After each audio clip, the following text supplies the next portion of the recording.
Hello, Matt Elementary.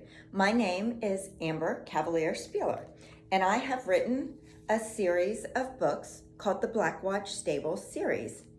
There are 3 books. The first one is called The Secret of Blackwatch. The second one is called The Secret of the New Rider. And the third one is called The Secret of Camelot. And today I'm going to read you the first chapter from the first book, The Secret of Blackwatch. And if you like horses and ponies, these are really fun books. Chapter 1, Maggie in the Barn. Her pony galloped full speed toward the darkness, white mane whipping in her face as she bent closer and whispered words of encouragement. Suddenly, they were in the air, flying straight toward danger. She couldn't see the source of the danger, but she knew it was there. She could feel it, even smell it. She reached for the weapon at her side. Weapon? She'd never even held a knife before, but her hand automatically knew what to do. It was a sword of sorts. No, maybe not a sword. It was like the skinny swords that she had seen people use in fencing. A foil. Now, how did she know that? The rain was pouring down on them, making it hard to see the way. But she trusted her pony. There it was, out of nowhere. She struck out, but couldn't quite see it. The next thing she knew, she was tumbling through the air and falling again. She awoke with a start. She was safe and sound in her own house. Well, safe, but not quite sound. She had dozed off again in the attic while looking at the old photo album. This seemed to be a recent afternoon trend. Maggie Thompson was almost 12. She had sandy blonde hair. She was a bit skinny and short with blue eyes. She was living in New Hampshire with her father, Jeff. Today was the 1-year anniversary of her mother's death. Her dad was a financial advisor who, quite frankly, was not very outdoorsy. But her mom was. Sarah Thompson was special.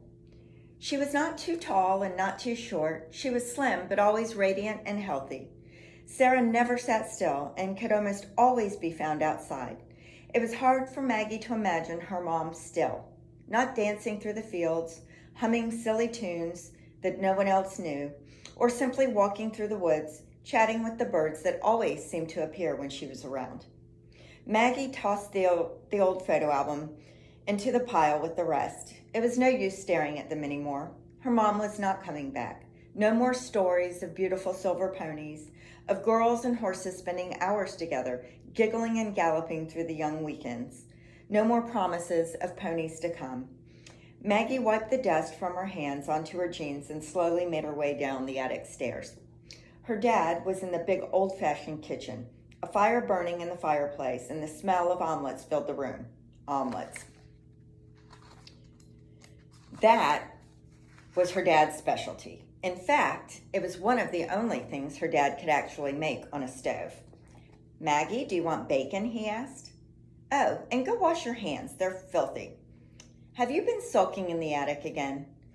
"Tomorrow morning we're going to take a special trip, one that your mom always wanted you to take. Do you think you can stop moping long enough to spend the day with me? Come on, kiddo. I know we can have some fun if we just try." "Sure, Dad," Maggie said, trying her hardest to sound cheerful. "Just as long as I don't have to take another tour to the bank and learn how to deposit checks. Again." Jeff messed up her hair, and they continued their tradition of an omelet dinner on the kitchen table. The next morning, Maggie sat in the car looking out the window at the big snowy fields and miles of fence. She had no idea where her dad was taking her, but it almost made her giggle to see him dressed in jeans and perfectly pristine hiking boots. Hiking? Not her dad, although he had been willing to try new things since her mom died. She had to give him credit for that. She looked up as the car slowed and they turned into a small gravel road. She looked around at all the white fence and blinked and turned to her dad. "Dad?" Ahead was a large sign with a coat of arms on a painted plaid background. In big letters, she read, "Blackwatch Stables." For some reason, her stomach suddenly felt like it had a bunch of butterflies flying around inside.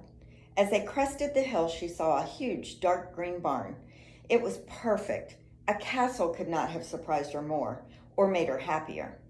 "Dad, what is this?" Maggie whispered. "Well, your mom always wanted you to ride. So, well, here we are." Everywhere I turned, I heard Blackwatch Stables on everyone's lips, so I figured it was a sign. As they pulled up to the barn, she thought she caught a glimpse of a dark-haired girl running, and as they got out of the car, a woman came walking out. Well, she wasn't actually walking, and maybe prancing wasn't quite the word either. Marching. She marched out of the barn, cinnamon brown hair pulled back into a low ponytail, tan riding pants, and tall black boots. She wore a plaid turtleneck shirt that was almost completely covered by a black wool coat. Maggie stood, not sure if she should smile or curtsy. She held out a gloved hand and said, "Welcome, Maggie. We are quite pleased to have you here. My name is Miss Cavalieri, and welcome to Blackwatch Stables." Then she looked over at Maggie's dad. She shook his hand too and murmured, "Welcome, Jeff." Looking back at Maggie briefly, she lifted an eyebrow and turned on her heel. "Follow me." Maggie could not believe her eyes when she walked into the barn. It was spotless. Brass nameplates on each door and plaid trunks lined the aisles. Each stall door had a black X with a horseshoe twisted out to hold leather halters. The halters had brass nameplates as well. Every horse had a plaid blanket, and they all turned curiously as she walked through the barn. Halfway down the barn, they came to a stop in front of an empty stall. "This stall is for your pony, Maggie." Maggie yelped, "What?" "Miss Cavalieri has promised me that she will be able to find you the perfect pony," said Jeff, "and I think this will help cheer you up and make you feel closer to your mom again." Jeff took a deep breath. "We don't want to waste time on all those pony camps we sent you to, do we?" Maggie's mouth popped open. I have directions to a local horse sale going on tonight. I feel quite certain that you will find Maggie's pony there." Tonight? Well, that seems a bit sudden." "Are you sure?" Jeff asked. And Maggie just stood there, looking back and forth between her bewildered father and the firm Miss Cavalieri. "Yes," Miss Cavalieri said. "Maggie, you will pick your pony tonight, and tomorrow when you arrive, your pony will be here, right here in this stall. Now go find Katie. She will send you home with some riding breeches, some boots, and some Blackwatch stable shirts, and come dressed and ready to start your new adventure." Maggie walked through the barn, peeking into the stalls as she walked. Right next to her stall was a black pony munching happily on her hay. She was about 14 hands tall and solid black, not a bit of white on her.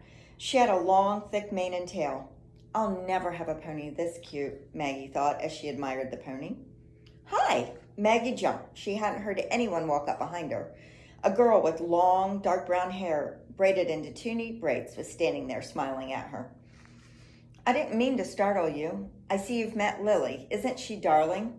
I was so happy when I found her. I bet you're going to find a fantastic pony too."